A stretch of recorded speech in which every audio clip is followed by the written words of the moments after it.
My name is Margaret Sullivan, and I'm 71 years old. For most of my adult life, I believed family was everything. I raised 4 children, 3 boys and a girl, in a house that smelled like cinnamon and noise, where the kitchen table was the center of the universe and Sunday dinners were non-negotiable. I buried a husband I loved for 43 years. I worked 2 jobs to send my kids to college. I showed up for every soccer game, every graduation, every wedding, every grandchild's birth.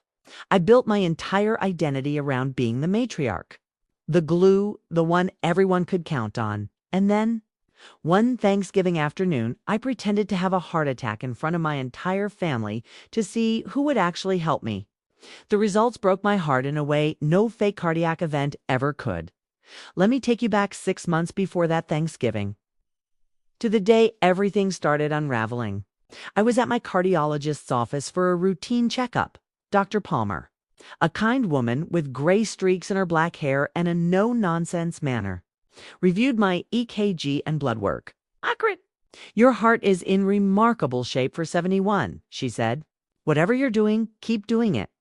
"Good genes and stubbornness," I joked. But then she paused, looking at something in my chart. "How are you feeling otherwise? Mentally, emotionally?" The question caught me off guard. "I'm fine. Why?" "Your blood pressure is slightly elevated. Not dangerously so, but it's crept up since your last visit. And you've lost 12 pounds. Are you eating well?" I hesitated.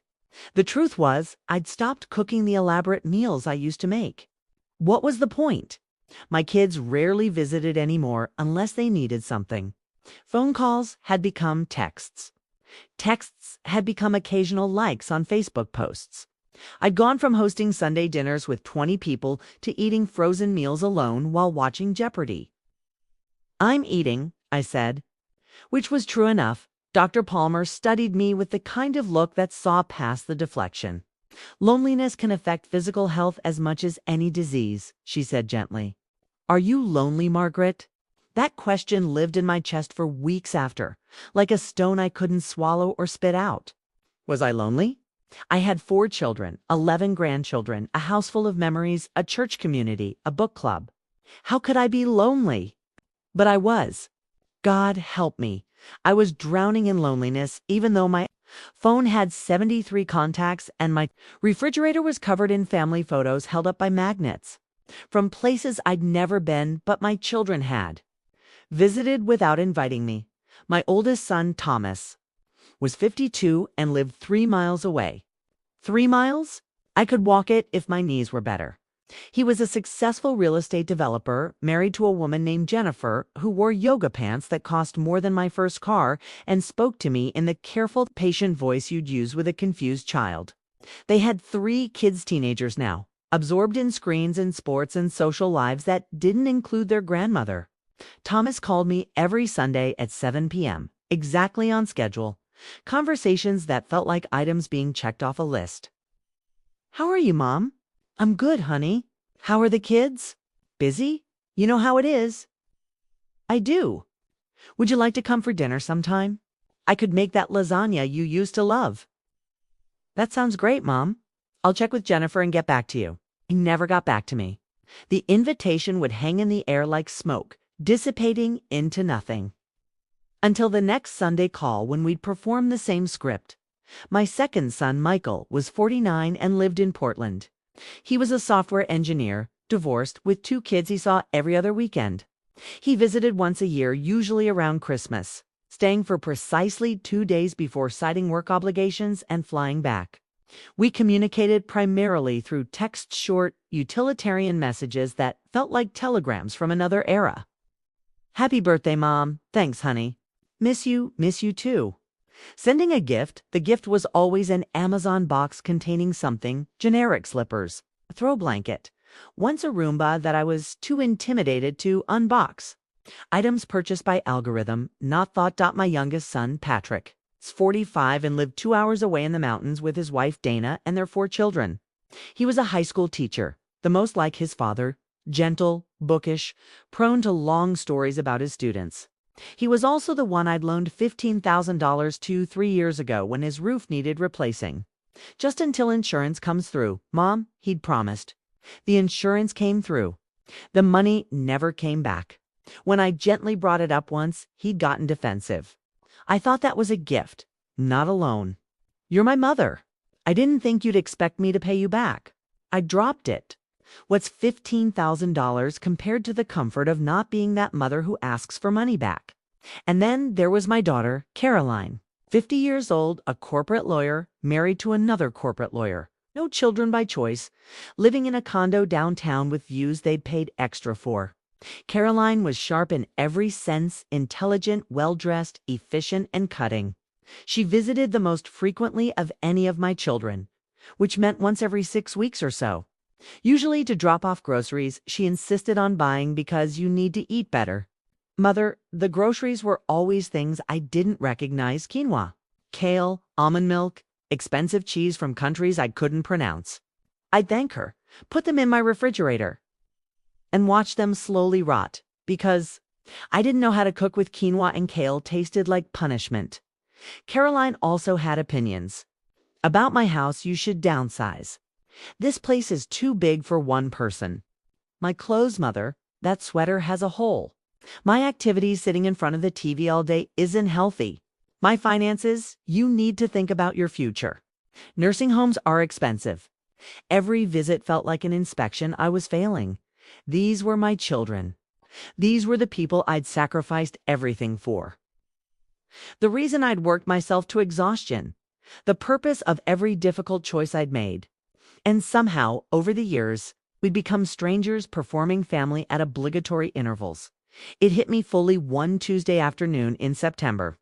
I'd fallen in the kitchen, not seriously, just a slip on some water I'd spilled, landing hard on my hip. It hurt. I lay there for a moment, catching my breath, and thought, if I couldn't get up, how long would it take for someone to notice? I lived alone. My neighbors were young couples who waved politely but didn't know my name. My book club met once a month. My church friends were dying at an alarming rate. Funerals now more common than weddings. If I fell and couldn't reach my phone, who would miss me? Who would check?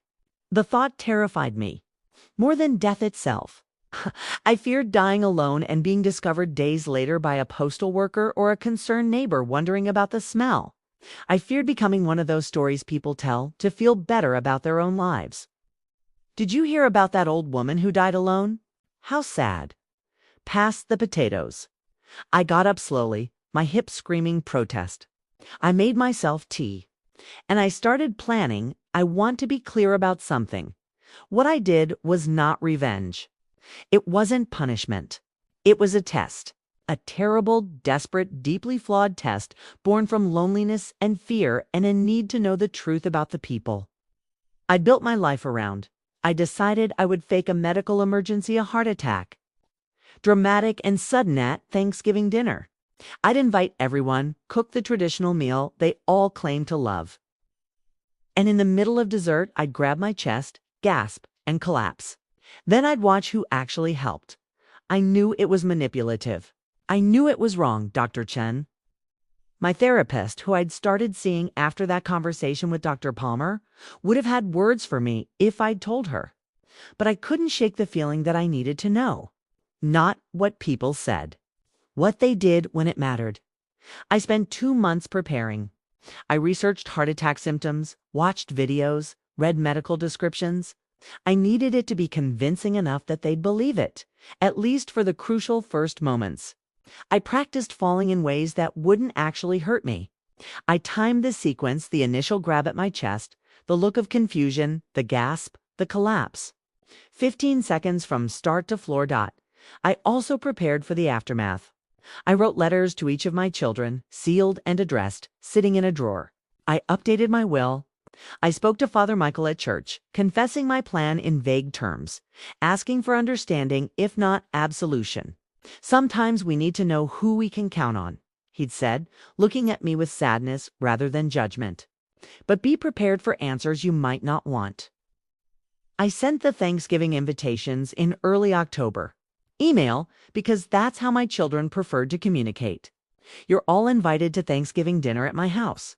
Traditional meal, 2 p.m. Please RSVP. It's been too long since we were all together. Love, Mom.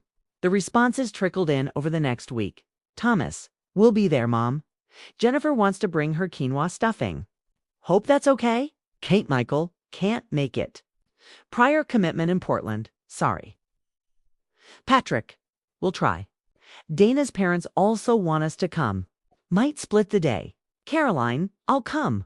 But Mother, you shouldn't be cooking such a big meal. You should let me cater it. I responded to each with warmth I didn't feel, confirming times, accepting Jennifer's quinoa contribution, understanding Michael's absence a lie, hoping Patrick would make it, and gently declining Caroline's catering offer. I want to cook, I wrote. It makes me happy. The truth was, I needed to cook. I needed them in my space, eating my food, bound by the old rituals that once meant something. I needed everything to seem normal right up until the moment it wasn't. Thanksgiving morning arrived, cold and gray, the kind of November day that feels like a dress rehearsal for winter. I woke at 5 a.m., not because I needed to, but because I couldn't sleep. My stomach churned with anxiety and something darker anticipation. Dread. Both. I started cooking. Turkey in the oven by 6:30. Filling the house with that Thanksgiving smell, that supposedly universal comfort, but felt like a ghost of something lost. Mashed potatoes, green bean casserole, homemade rolls, cranberry sauce, pumpkin pie. All the traditional dishes my children had grown up with. It's the ones they claimed to love and never asked me to make anymore. The house was too quiet. I turned on the Macy's parade. But even that felt hollow corporate floats and lip-synced performances, spectacle without substance.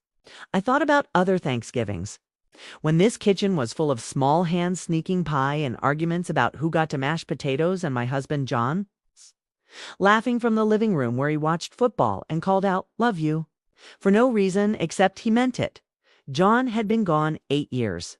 Heart attack, a real one, sudden and fatal, at 63, when we'd thought we had decades left. I'd found him in his chair, the game still playing, his face peaceful. The medical examiner said he'd gone instantly, that he hadn't suffered. That was supposed to comfort me. It didn't. I'd spent 8 years knowing my husband died alone in our living room while I was at book club. And no amount of he didn't suffer made up for the fact that I wasn't there. Maybe that's why I was doing this. Maybe I needed to know if anyone would be there for me the way I couldn't be there for John. Caroline arrived first. At 1:40 p.m., 20 minutes early because punctuality was her religion. She had a bottle of expensive wine and a tight smile. "Mother, you look tired. Are you sleeping enough?" "I'm fine, honey. Help me set the table." We set the table in near silence, the clink of plates and silverware filling the space where conversation should be. Caroline arranged everything with precision, napkins folded just so, wine glasses positioned exactly 3 inches from the plate, like she was staging a photo shoot rather than preparing for family dinner. "How many are we expecting?" she asked. "Thomas and Jennifer and the kids, Patrick and Dana and their brood. You, me?" Michael couldn't make it. Of course he couldn't. Caroline's tone was dry. "When was the last time Michael showed up for anything? He's busy. He's selfish. Mother, just like Patrick, who'll probably come 2 hours late if he comes at all. And Thomas, who lives 3 miles away but acts like you're in another state." She stopped, seeing my face. "I'm sorry. I shouldn't. It's fine." Forced brightness into my voice. "Let's have a nice day." Thomas and his family arrived at 2:15. Jennifer came in first, air kissing near my cheeks without actually making contact, carrying her quinoa stuffing in a designer casserole dish. The 3 kids, Ashley, 16, Brandon, 14, and Chloe, 12, trailed behind, all glued to phones. Offering perfunctory "Hi, Grandma S" without looking up, Thomas hugged me. And for a moment, I let myself believe this would be okay. "Hi, Mom. House looks great." "Thank you, honey. How's business?" "Busy, you know how it is." "Hey, the Johnsons are thinking about selling that big Victorian on Maple. I could get you a great deal if you want to downsize." "I'm not downsizing. It's just saying. The market's good right now. Katrick and Dana arrived at 2:45 with their 4 children, ages ranging from 6 to 15, who immediately scattered through my house like startled birds. Dana hugged me tightly, smelling like vanilla and exhaustion. "Sorry we're late." Traffic was terrible. Traffic wasn't terrible. She was late because they'd spent an hour at her parents' house first. Hedging bets, making sure they hit both obligations without fully committing to either.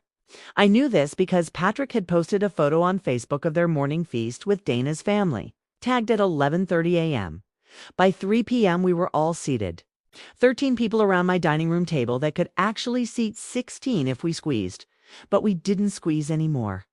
There was space between us now, physical gaps that mirrored the emotional ones. I said grace. I always said grace. Even though I suspected most of my children no longer believed in anything but their bank balances and busy schedules. Thank you, Lord, for family, for food, for this day together. May we always remember what matters most. Amen. Amen, they chorused, already reaching for food before the word was finished. We ate. Or rather, they ate, and I watched, pushing food around my plate. My stomach too knotted with anxiety to actually consume anything. The turkey was perfect moist, golden, the way I'd been making it for 5 decades. No one commented. Jennifer complained that the quinoa stuffing didn't get properly integrated with the traditional stuffing, and now everything tasted off. The grandchildren ate only rolls and mashed potatoes, turning up their noses at everything else. Conversation was fragmented and surface level. Thomas talked about a property deal. Carolyn mentioned a case she'd won. Patrick shared a funny story about a student that none of us laughed at because we weren't really listening. The grandchildren were on their phones despite the no phones at table rule I'd instituted when they were young and no one enforced anymore. I tried to engage them. "Ashley, how's school?" "Thomas mentioned you're applying to colleges." "Fine." She didn't look up from her phone. "Which schools are you looking at?" "I don't know. Whatever." Jennifer intervened. "We're focusing on East Coast schools. Better opportunities." "That's far," I said quietly. "It's fine, Mother," Carolyn said. "Kids need to spread their wings." Spread their wings. As if the problem was me clipping them. Rather than them forgetting to visit in the first place, we moved to dessert around. 4:30, I served pie pumpkin. Apple pecan with fresh whipped cream I'd made because store-bought never tasted right. People accepted slices with the enthusiasm of prisoners accepting slop. This was the moment. This was when I'd planned to do it. I stood at the head of the table with my slice of pumpkin pie, looking at 13 faces that shared my genes but increasingly felt like strangers. My heart, my real, healthy, perfectly functional heart was pounding so hard I wondered if I'd accidentally give myself an actual cardiac event. "I want to say something," I began. Thomas glanced at his watch. Jennifer checked her phone. The grandchildren didn't even pretend to pay attention. Only Carolyn and Dana looked at me directly, waiting. "I'm grateful you're all here," I continued, my voice wavering slightly. "It means so much to have family together. I don't get to see you as often as I'd like, and days like today remind me of what's most important." "Mom, we know," Thomas said, a gentle brush off. "We love you too. This pie is great, by the way. You hadn't even tasted it yet." I looked at them, really looked at them. My children. My grandchildren.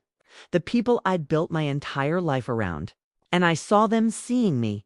An old woman. An obligation. A source of guilt and nostalgia. And eventually inheritance. But not really a person. Not really someone they'd choose to spend time with if blood didn't bind them.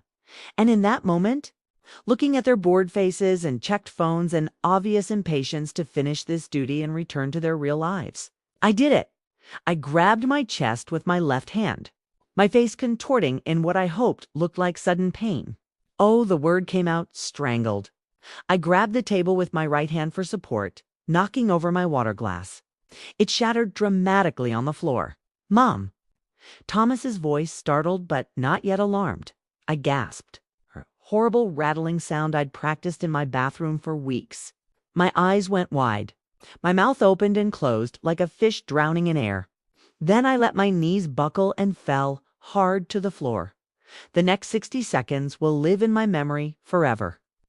Every detail sharp enough to draw blood. There was a beat of absolute silence. Then, Mom, Thomas, his voice finally urgent. Oh, my God. Jennifer, Grandma. One of the kids, I couldn't tell which. I lay on the floor, eyes closed, body limp. I'd positioned my fall so I'd land partly under the table on my side, away from the broken glass. My breathing was shallow, but Presentide didn't want anyone actually trying CPR, which would both hurt and potentially reveal my deception. Through closed eyes, I tracked sounds and movement. Chairs scraping, footsteps, voices overlapping. What do we do? Is she breathing? Should someone call 9? Maybe she's just fainted. Mom, can you hear me? That last one was Thomas, kneeling beside me now, his hand on my shoulder. Not checking my pulse. Not checking my breathing. Just touching me uncertainly, like I was a puzzle he didn't know how to solve. Someone call 911. Caroline's voice sharp with command. Are you sure? Jennifer. Maybe we should see if she wakes up first. I mean, ambulances are expensive. Time froze? My daughter-in-law, married to my eldest son for 23 years, just suggested waiting to see if I regained consciousness before incurring the expense of an ambulance. Jesus Christ, Jennifer, she could be dying. Caroline, again, just saying we should make sure it's serious before. Does anyone have their phone? Patrick, his voice thin with panic. I left mine in the car. Of course he did. I got it. Ashley, Thomas's daughter. For the first time all day, her voice held genuine emotion. I'm calling, wait. What's the address here? My 16-year-old granddaughter, who'd visited this house dozens of times, didn't know the address. It's 2247 Maple Street. Carolyn provided crisply. Tell them possible cardiac arrest. Female, 71, unconscious, breathing appears shallow. A pause. Then, Ashley, it's just ringing. Is it supposed to ring this long? You have to wait for them to answer. Caroline. Another pause. Longer than it should be. Then, and this is the detail that changed everything, a new voice. Small, uncertain. Not from my family. Is someone calling 911? Should I call? I cracked my eyes open the barest sliver. There, in my dining room doorway, stood a young woman I'd never seen before. Early 20s, dark curly hair, wearing a delivery uniform, UPS or FedEx. I couldn't tell which. She held a package in trembling hands. The door was open, she said, her voice shaking. I heard yelling and breaking glass. I came to check if everything was okay. Is that woman okay? We're calling 911, Carolyn said. Ashley, did they answer yet? No, it's still ringing. Give me the phone. Carolyn grabbed it. This is ridiculous. Ashley probably misdialed. The delivery girl set down her package. I'll call on mine. She already had her phone out, was already dialing, her fingers moving with purpose. 911, what's your emergency? A pause. Yes, I'm at 2247 Maple Street. There's an elderly woman who's collapsed. She's not responsive. We need an ambulance right away. She gave clear, concise information. She stayed on the line when the operator asked her to. She knelt beside me, a complete stranger, and gently touched my wrist, checking for a pulse the way my own son hadn't thought to do. I've got a pulse, she told the operator. It feels strong. She's breathing.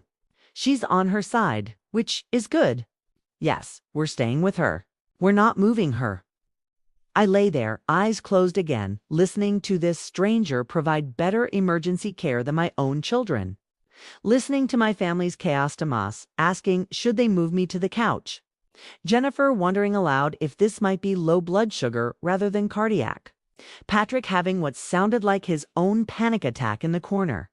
The grandchildren filming on their phones rather than helping. And Caroline yelling at all of them, everyone shut up and give her space. You, Thomas, get a blanket in case she's in shock. Patrick, calm down, you're not helping. Kids, put your goddamn phones away. The ambulance arrived in 8 minutes. I heard the sirens approaching, the heavy feet of paramedics, The squawk of radios. Someone, the delivery girl, explained the situation calmly and clearly. They checked my vitals, loaded me onto a gurney, asked if anyone was riding along. "I will," Caroline said immediately. "Me too, Thomas. There's only room for one," the paramedic said. "My daughter," Caroline said with finality. As they wheeled me out, I opened my eyes fully for the first time. I was supposed to wake up in the ambulance, confused but okay. The fake heart attack over. But something made me look toward the doorway. The delivery girl stood there. My family's chaos swirling around her, tears streaming down her face. "Please be okay," she whispered, even though she thought I couldn't hear her. "Please be okay." A stranger who'd delivered a package cried for me. My son's wife had worried about ambulance costs. In the ambulance, I came to slowly. Caroline held my hand, her face a mask of controlled fear. Mom, can you hear me?" "What happened?" I managed, my voice weak. "You collapsed. We're going to the hospital. Just stay calm." "I'm sorry," I whispered. "For what? For scaring you?" Her grip tightened. "Don't apologize. Just breathe. You're going to be fine." At the hospital, they ran every test. EKG, blood work, CT scan, the full cardiac workup. I went along with it, letting them poke and prod, feeling guilt settle over me like wet cement. Dr. Palmer was called in. She had privileges at this hospital. And when she saw my results, her confusion was evident. "Margaret, your heart is fine. Perfect, actually. Same as your last visit. There's no indication of cardiac event." She studied me carefully. "What happened? Did you faint? Feel dizzy?" I could have maintained the lie. Could have described phantom chest pain, radiating arm pressure, all the symptoms I'd researched. Instead, sitting in that hospital bed with Carolyn in the waiting room and my family presumably heading home to their real lives. I broke. "I faked it," I said quietly. Dr. Palmer's expression went from confusion to shock to something like understanding. "You deliberately faked a heart attack." I needed to know. I said, tears coming now, hot and shameful. I needed to know if they'd help me, if they'd care. And I got my answer. "Oh, Margaret?" Dr. Palmer sat in the visitor's chair, her doctor face dropping away to reveal simple human compassion. "What happened?" I told her everything.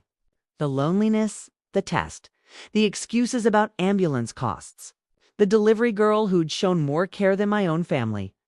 Dr. Palmer listened without judgment, occasionally nodding, her eyes sad. "What are you going to do now?" she asked when I finished. "I don't know. Tell them the truth, I suppose. That's going to be difficult." "Yes, they're going to be angry, I know. But Margaret, I think you already knew the answer before you staged this test. I think you've known for a while." She was right. The test didn't tell me anything new. It just confirmed what I'd been pretending not to see, that somewhere along the way, my children had stopped seeing me as a person and started seeing me as a function. The person who hosted holidays, provided loans, babysat when convenient, and would eventually die and distribute inheritance. I didn't tell them that night. Caroline drove me home, fussing over me, insisting I shouldn't be alone. She stayed the night, sleeping in her old bedroom, checking on me every few hours. In the morning, she made me breakfast eggs and toast, simple and perfect. "Mom, you scared me yesterday," she said, sitting across from me at the kitchen table. "Really scared me. I've been thinking. I haven't been a good daughter. I've been so focused on my career, on my life, that I forgot you're not just my mother. You're a person who needs things, who gets lonely. And I'm sorry, Caroline. No, let me finish. I want to do better.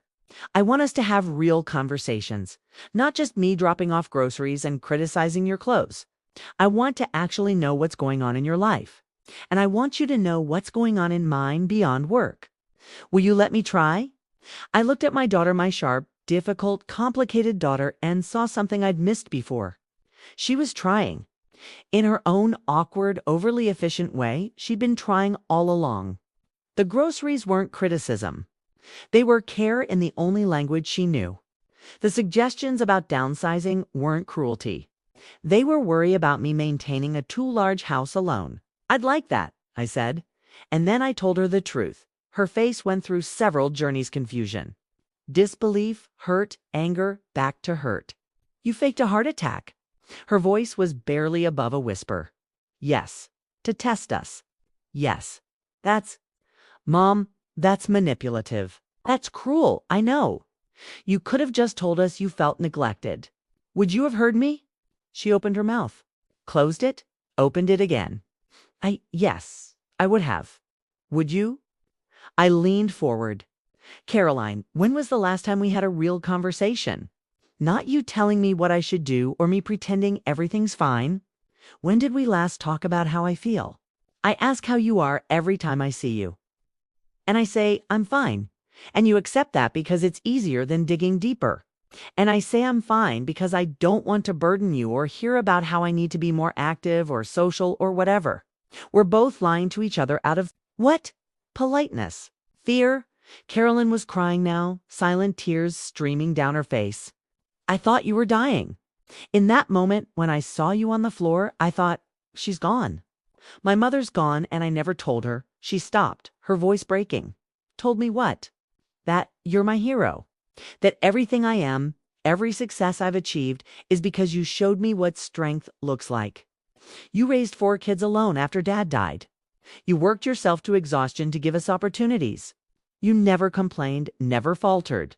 And I became so focused on being successful like you that I forgot to just be with you. We cried together then, across my kitchen table, letting years of unspoken hurt and love and disappointment and hope spill out between the cooling eggs and burned toast.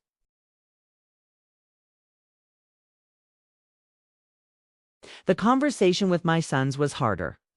They came over that afternoon. Carolyn had called them, insisted they come, told them we needed to talk as a family. Michael even flew in, catching a red-eye from Portland, which shocked me more than anything.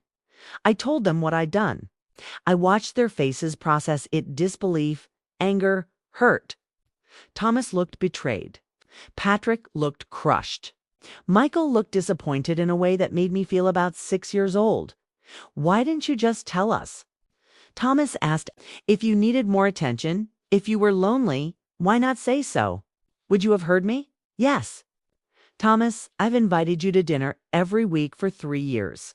You've come exactly 7 times. I've been busy, I know. And I'm sure you have been. But busy is a choice. Where you spend your time reflects your priorities. And I needed to know where I ranked. That's not fair, Jennifer said.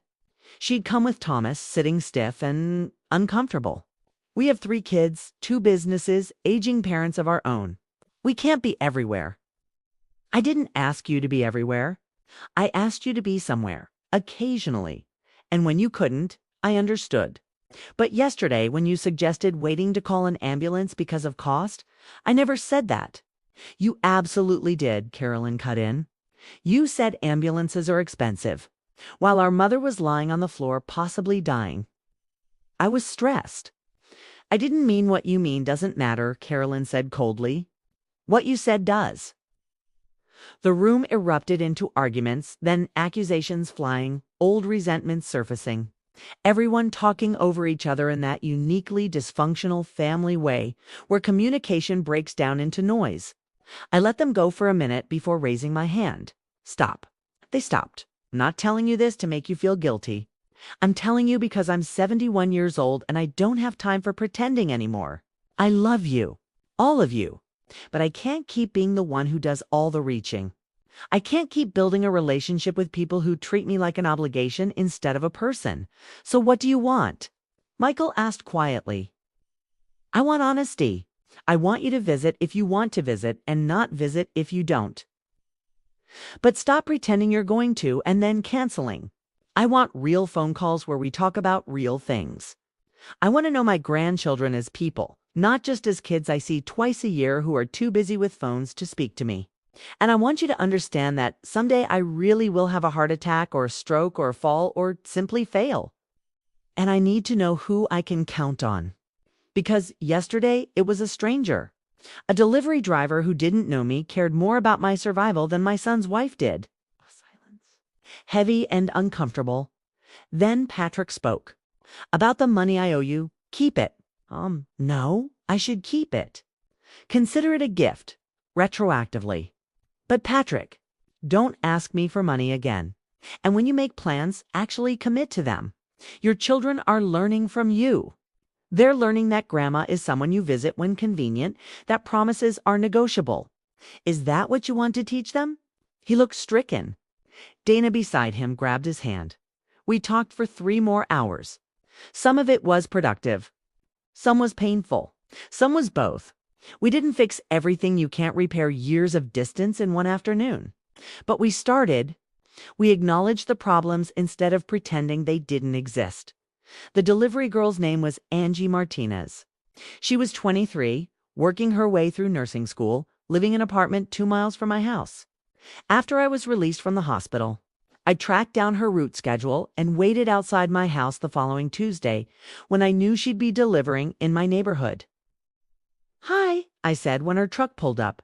She recognized me immediately. "Oh my God, you're okay?" "I've been so worried. How are you feeling?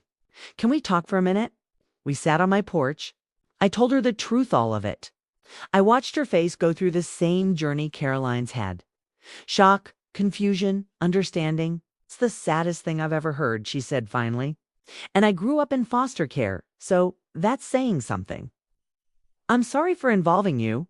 You were just trying to do your job." "No, don't apologize. I'm glad I was there. I mean, even though you weren't actually dying, I'm glad someone." She trailed off, then tried again. My foster mom, the last one before I aged out, she was in her 70s. She lived alone. She had kids, but they never visited. She used to say that being old in America is like being invisible, except when people need something from you. I didn't really understand what she meant until I saw your family standing around you yesterday. All of them on their phones or arguing while you were on the floor. Only you called 911. Well, someone had to. I asked her to stay for tea. She said she couldn't. She was on the clock, but maybe another time. I gave her my number. "Text me," I said. "Anytime." She did. We started having tea on our afternoons off. She reminded me of my daughter at that age. Sharp, ambitious, a little rough around the edges, but good at the core. She told me about nursing school, about terrible dates, about her dreams of becoming a nurse practitioner specializing in elder care. "Old people deserve better," she said one afternoon over Earl Grey and butter cookies. "They deserve to be seen, to be heard, to be treated like their lives and stories matter." "Thank you," I said. "For what?" "For seeing me when my own family didn't." She squeezed my hand. "For what it's worth, they see you now.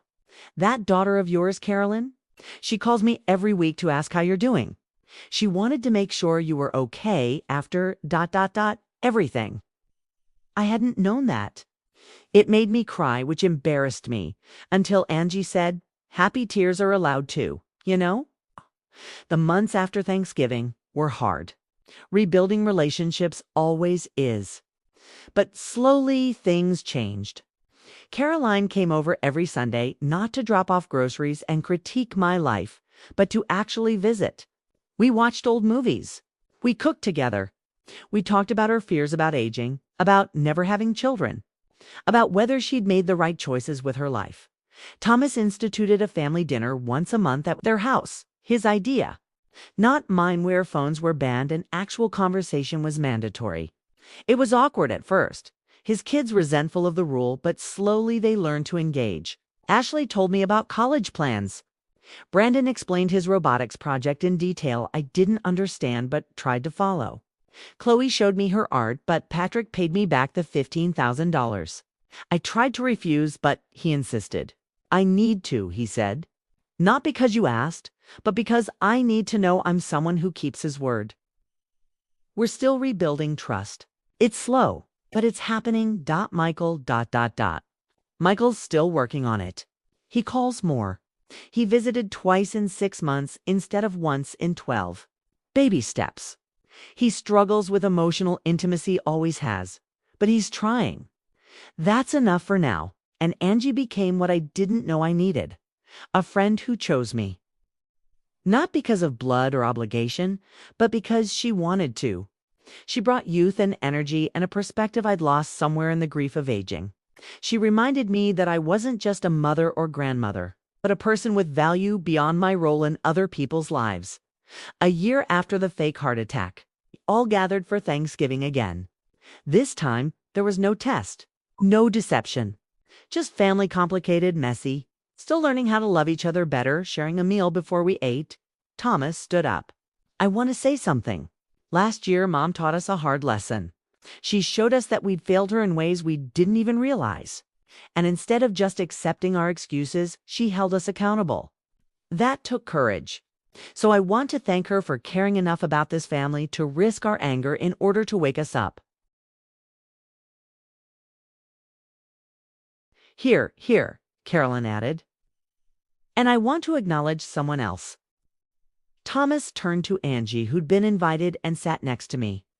Angie, you were the only person who acted with genuine care when you thought a stranger was dying.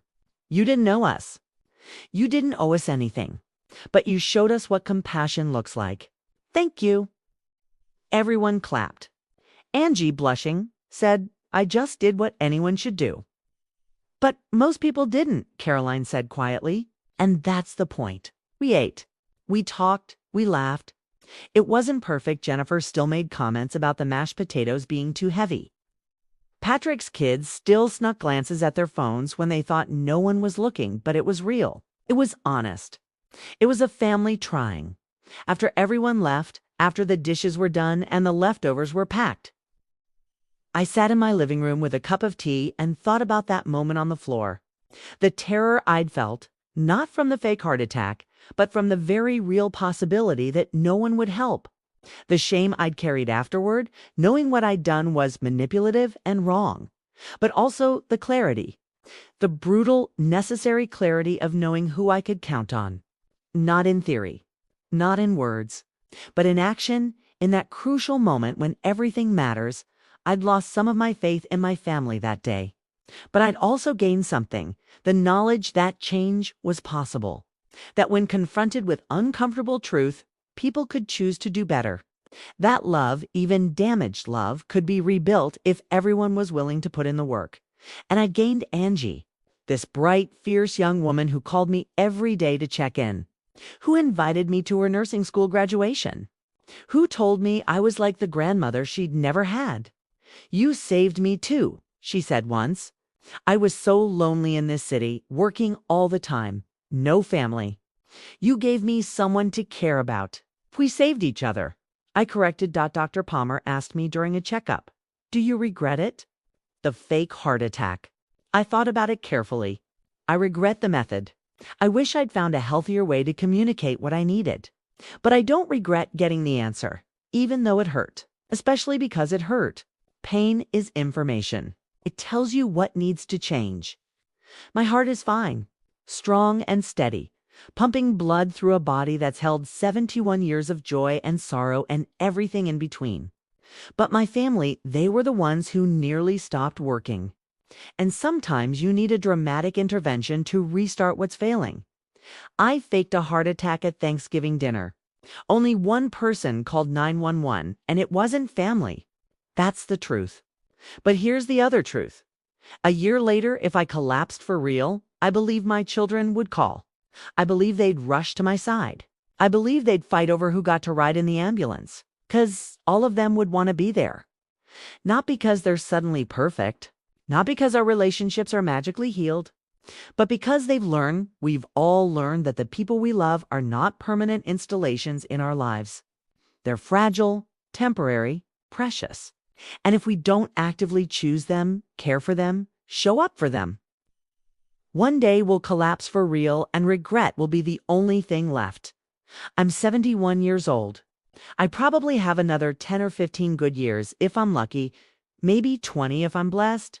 And I plan to spend them with people who actually want to be with me, not people who feel obligated. That includes some of my children some of the time. It includes Angie most of the time. It includes my book club and church friends and the neighbor who finally learned my name. But it no longer includes pretending. No more fake conversations, fake plans, fake family harmony. Life's too short and death's too certain. Let's waste time on anything that isn't real. That's what faking a heart attack taught me. That's what dying for 60 seconds while I waited to see who'd care gave me. The truth. However painful, however inconvenient, however much it burned away the comfortable lies I'd built my life around. And you know what? I can breathe better now. My heart, my real, strong, perfectly functional heart beats easier knowing that the people around me are there by choice. That's enough. That's more than enough. That's everything.